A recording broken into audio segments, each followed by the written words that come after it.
welcome to this special episode of the Informing Choices Minipod, produced in collaboration with One Day in 2050. Ecofascism, Leviathan or Lifejacket of Humankind is a multi-author book featuring 36 top futurist voices who have come together to explore our climate future beyond purely climate data through the lens of ecofascism. But what is ecofascism? Ecofascism is a political ideology that merges elements of environmentalism with authoritarianism or fascism. Ecofascists may advocate for a return to a more natural state, often at the expense of individual freedoms and human rights. The premise for all the stories in the book is this. The year is 2050. Temperatures have risen by over 2 degrees Celsius. Global population has reached 9.8 billion. Pressure on natural systems is at its peak. A new global movement has arisen. A totalitarian system has been enforced based on the minimum climate footprint on every aspect of our society. In this episode of the podcast, we welcome strategic designer Alberto Barreiro to the podcast to talk about his chapter in the book. Alberto, welcome to the podcast. Thank you very much. Your chapter, An Experience Worth Living, concerns a man who doubts how to pass the last years of his life. Does he feel guilty or sadness? Talk us through your chapter. What's the story you're trying to tell here? The story, I was just reviewing it and reading it again. And at the end of the day, if you can see, this is just about how advertising works right now. So I use the same logic like the way you are pushed with messages, but in a different context. What we are selling here, what this advertising is selling here, is a new offering, a new industry, a new sector that emerged in a world in which there is the need of really, there is the kind of resource pressure, there is political pressure, there is a lot of things happening that are pushing people towards death. I mean, and death becomes the last space for capitalism to conquer. That's what is happening. There is a new space called the Thanatosphere, from Thanatos, from the god of death.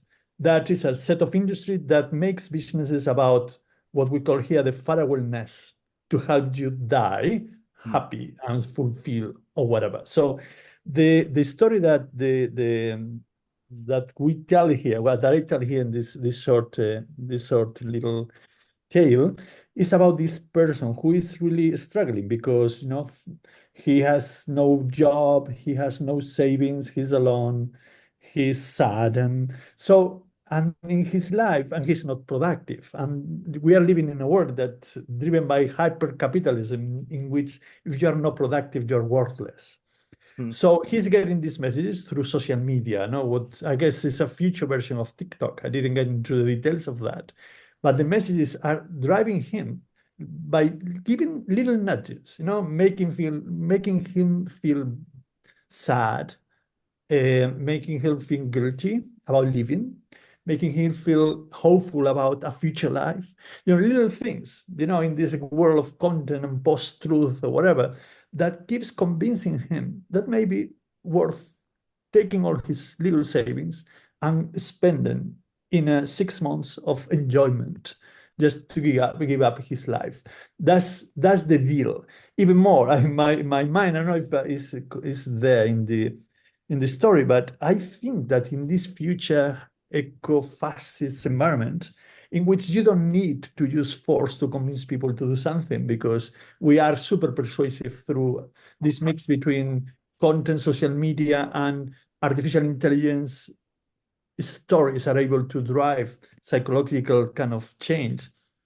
I see that the state is actually supporting that to get rid of the excess, people that are not productive anymore, they're not contributing to the pensions, they are not really contributing to consumption, they are not contributing to production.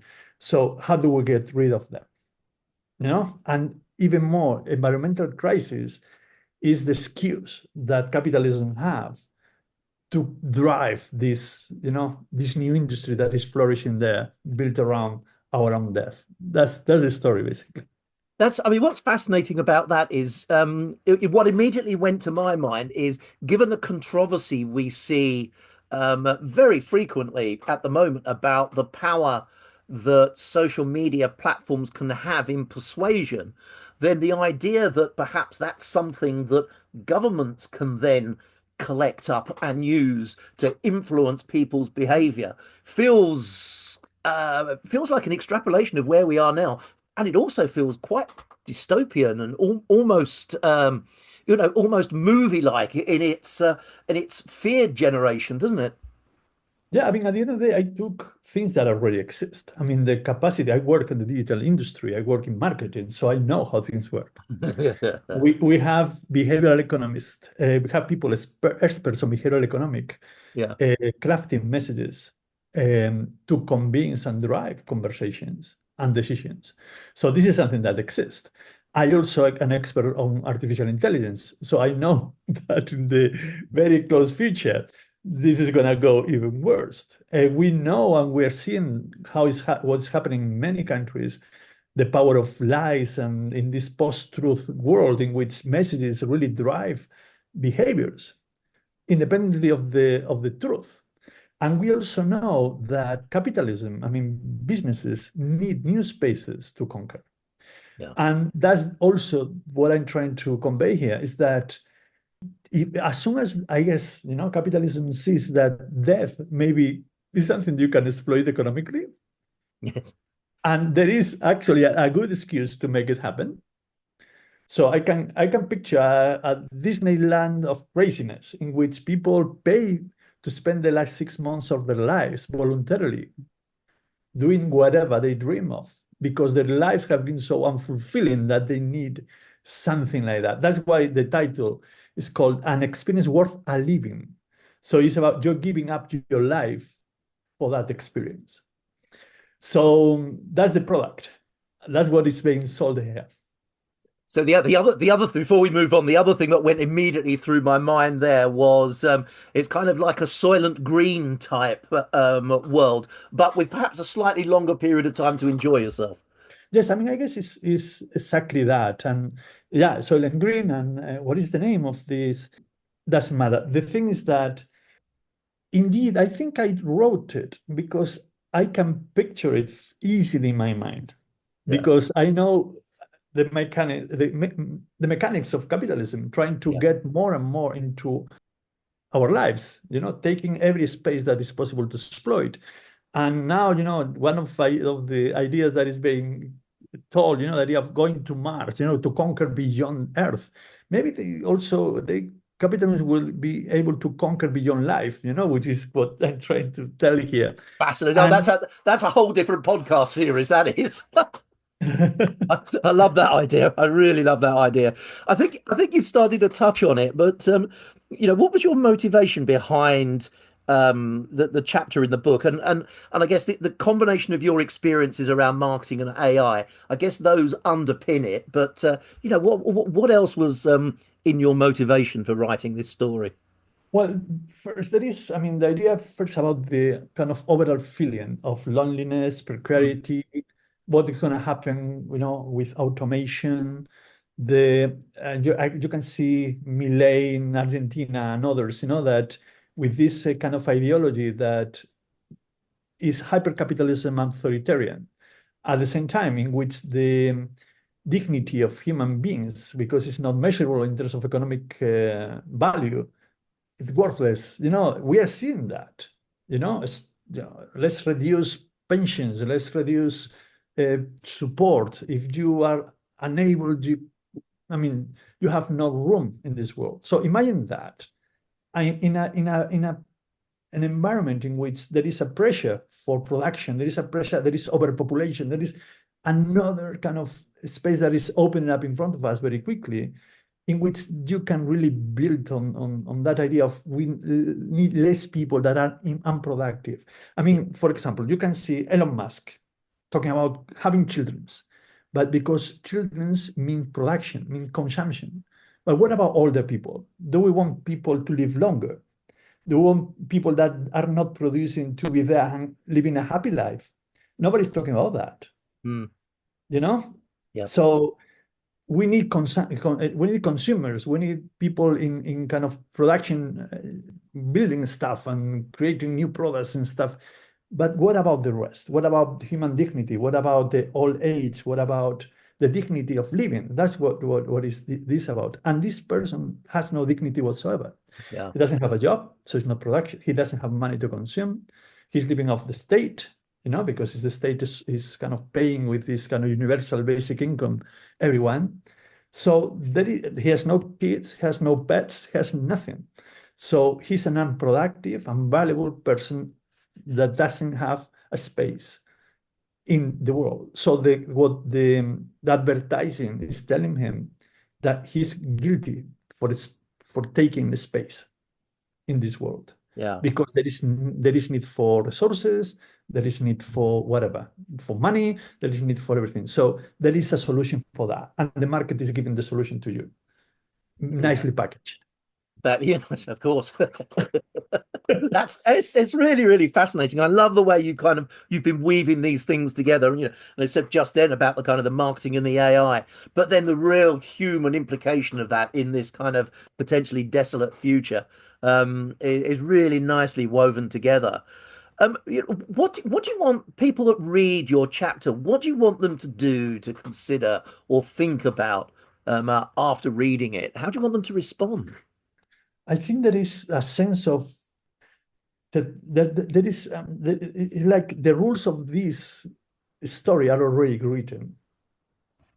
There is no change needed for this to happen. Yeah. So that's the acknowledgement, is that are we really, I mean, when we put the market ahead of us, when we then what is left for us? What is the dignity? What is the humanity of it? This is one of the, and then there is something else, which is almost like a little game that is suggested there. For me, the story starts at the end of this, because the story finishes with a click. So this person is convinced and he books that experience, these last 6 months of his life, enjoying whatever fantasy he has. But imagine that world in which you have this Disneyland of crazy fantasies, of how people want to end their lives. And you have a service that is doing that for you.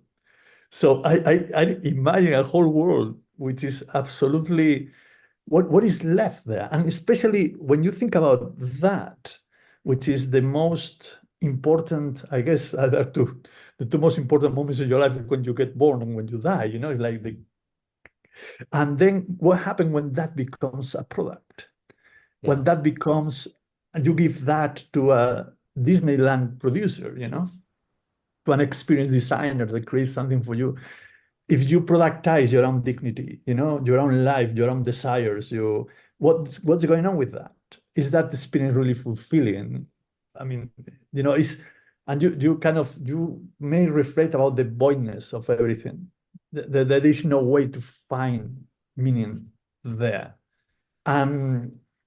So I mean that's how I would love the readers to start imagining after they read the last click of the story. Yeah, that's I really love the way that you've explained that. I mean, as you were talking there, I was thinking, well, in actual fact, we could be on track right now for this kind of world. You can see all those things with the emerging technologies creating those opportunities. So in that respect, it really is a cautionary tale, isn't it? And Yeah. behind that cautionary tale is, I guess, a call to action now to give us more choice about the future that you've laid out.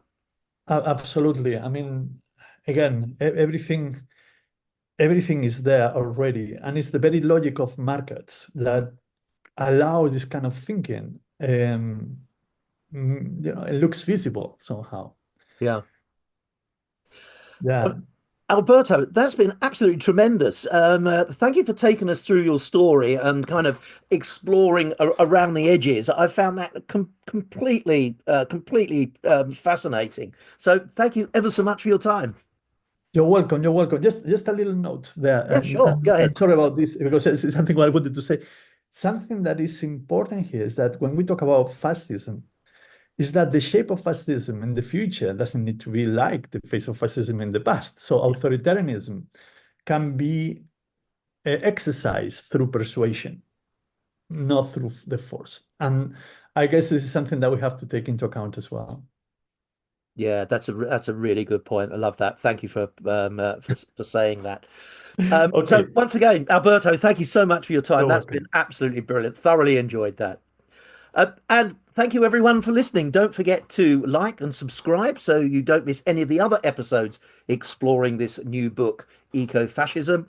And you'll be able to catch up on all our other episodes on the Informing Choices mini pod.